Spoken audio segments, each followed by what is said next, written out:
wake up every single day and I realize that the fact I woke up is more valuable than any amount of money or anything that could have happened during the day. Most people let that go by the wayside, and they don't realize that waking up, the simple fact of waking up, is the biggest gift you could get. Like, for example, if I said, I'll give you $10 million cash, but you can't wake up, you'd be like, absolutely not. I want to wake up. So waking up is worth more than $10 million.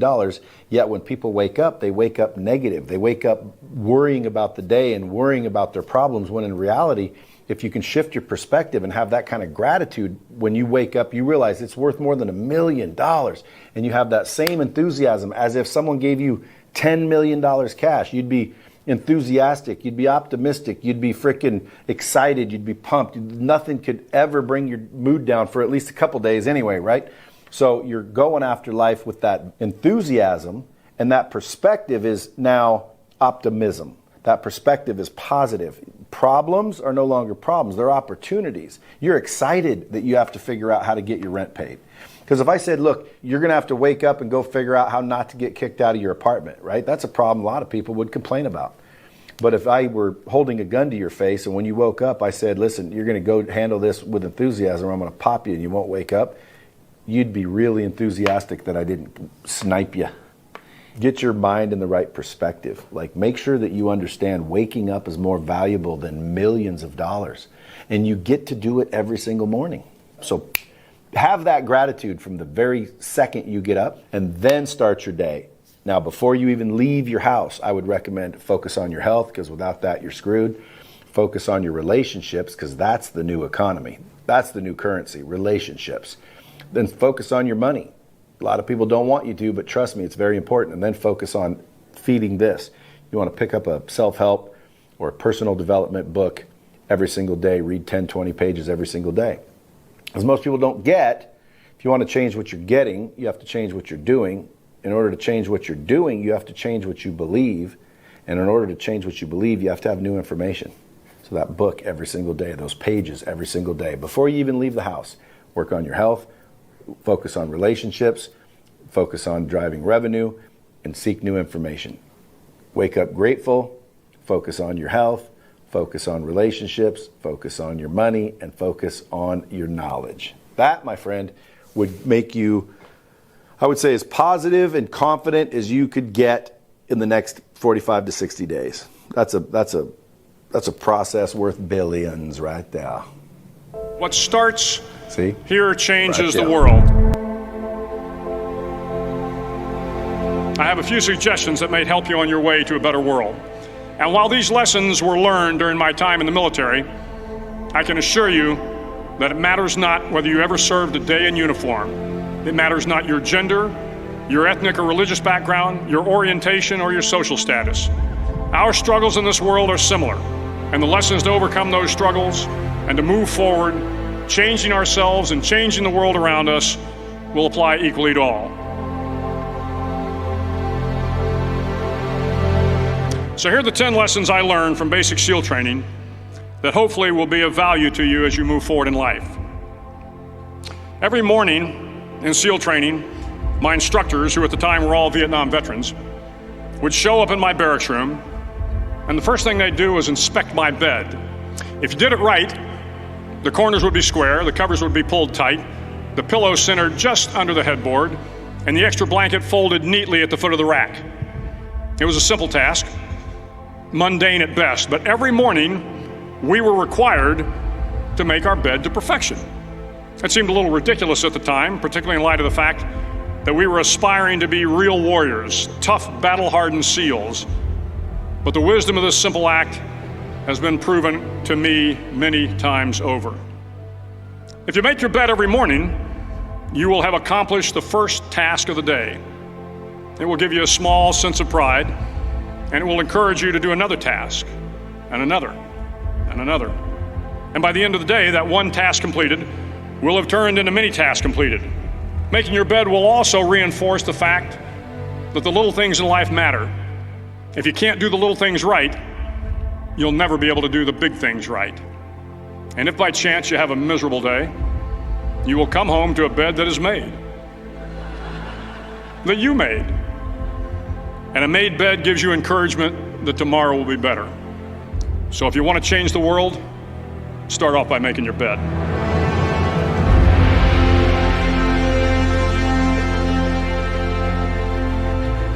During SEAL training, the students are all broken down into boat crews. Each crew is 7 students, 3 on each side of a small rubber boat, and 1 coxswain to help guide the dinghy. Every day, your boat crew forms up on the beach and is instructed to get through the surf zone and paddle several miles down the coast. In the winter, the surf off San Diego can get to be 8 to 10 feet high, and it is exceedingly difficult to paddle through the plunging surf unless everyone digs in. Every paddle must be synchronized to the stroke count of the coxswain. Everyone must exert equal effort, or the boat will turn against the wave and be unceremoniously dumped back on the beach.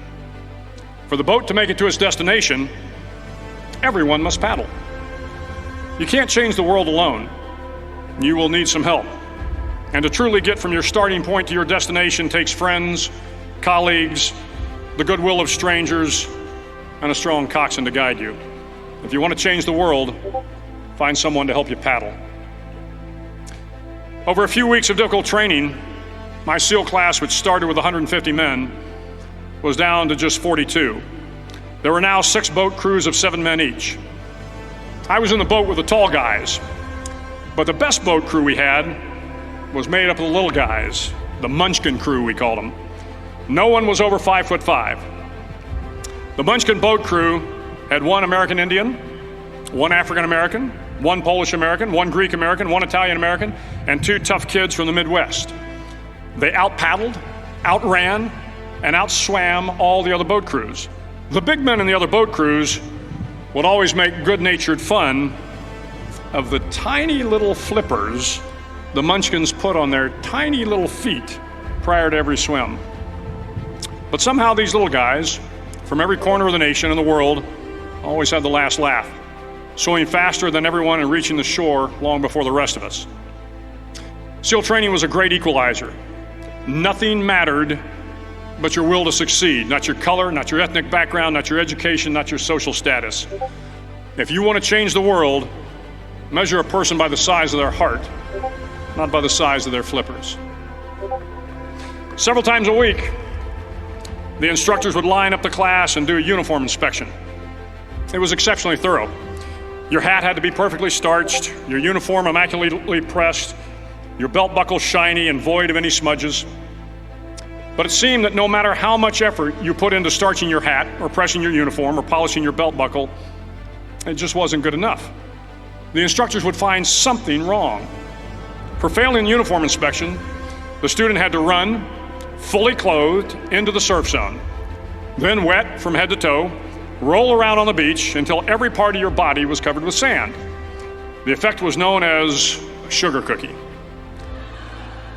You stayed in the uniform the rest of the day, cold, wet, and sandy.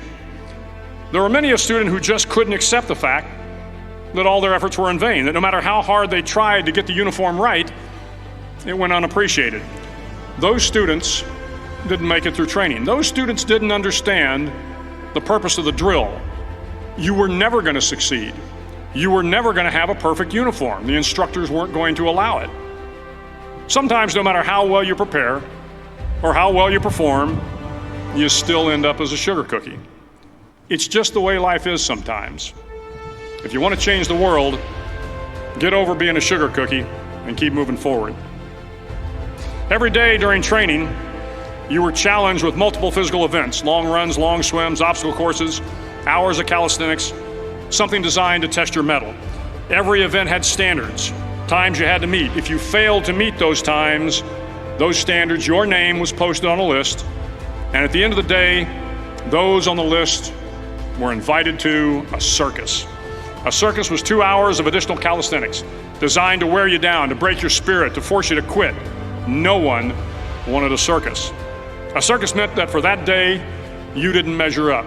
A circus meant more fatigue, and more fatigue meant that the following day would be more difficult and more circuses were likely. But at some time during SEAL training, everyone made the circus list. But an interesting thing happened to those who were constantly on the list. Over time, those students who did 2 hours of extra calisthenics got stronger and stronger. The pain of the circuses built inner strength and physical resiliency. Life is filled with circuses. You will fail. You will likely fail often. It will be painful. It will be discouraging. At times it will test you to your very core. But if you want to change the world, don't be afraid of the circuses. At least twice a week, the trainees were required to run the obstacle course. The obstacle course contained 25 obstacles, including a 10-foot wall, a 30-foot cargo net, a barbed wire crawl, to name a few. But the most challenging obstacle was the Slide for Life. It had a 3-level, 30-foot tower at one end and a 1-level tower at the other. In between was a 200-foot long rope. You had to climb the 3-tiered tower, and once at the top, you grabbed the rope, swung underneath the rope, and pulled yourself hand over hand until you got to the other end. The record for the obstacle course had stood for years when my class began in 1977. The record seemed unbeatable until one day a student decided to go down the Slide for Life head first. Instead of swinging his body underneath the rope and inching his way down, he bravely mounted the top of the rope and thrust himself forward. It was a dangerous move, seemingly foolish and fraught with risk. Failure could mean injury and being dropped from the course. Without hesitation, the student slid down the rope perilously fast. Instead of several minutes, it only took him half that time. And by the end of the course, he had broken the record. If you want to change the world, sometimes you have to slide down the obstacles head first. During the land warfare phase of training, the students are flown out to San Clemente Island, which lies off the coast of San Diego. The waters off San Clemente are a breeding ground for the great white sharks. To pass SEAL training, there are a series of long swims that must be completed. One is the night swim. Before the swim, the instructors joyfully brief the students on all the species of sharks that inhabit the waters off San Clemente. They assure you, however, that no student has ever been eaten by a shark, at least not that they can remember. But you are also taught that if a shark begins to circle your position, stand your ground. Do not swim away. Do not act afraid. And if the shark, hungry for a midnight snack, darts towards you, then summons up all your strength and punch him in the snout, and he will turn and swim away. There are a lot of sharks in the world. If you hope to complete the swim, you will have to deal with them. So if you want to change the world, don't back down from the sharks. As Navy SEALs, one of our jobs is to conduct underwater attacks against enemy shipping. We practice this technique extensively during training. The ship attack mission is where a pair of SEAL divers is dropped off outside an enemy harbor and then swims well over 2 miles underwater, using nothing but a depth gauge and a compass to get to the target. During the entire swim, even well below the surface, there is some light that comes through. It is comforting to know that there is open water above you. But as you approach the ship, which is tied to a pier, the light begins to fade. The steel structure of the ship blocks the moonlight. It blocks the surrounding street lamps. It blocks all ambient light. To be successful in your mission, you have to swim under the ship and find the keel, the center line, and the deepest part of the ship. This is your objective. But the keel is also the darkest part of the ship, where you cannot see your hand in front of your face, where the noise from the ship's machinery is deafening, and where it gets to be easily disoriented, and you can fail.